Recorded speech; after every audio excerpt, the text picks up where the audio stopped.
efektyvus procesas, kas leidžia sutaupyti nemažą dalį laiko. Sindikatas tai yra grupė žmonių, vienodai matančių tą įmonę ar startuolį potencialiu savo srityje.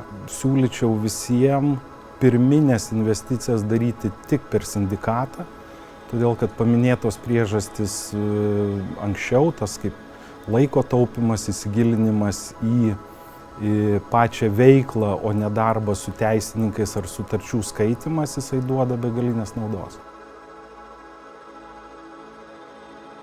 Įkvepia, ko gero, tie patys jauni žmonės.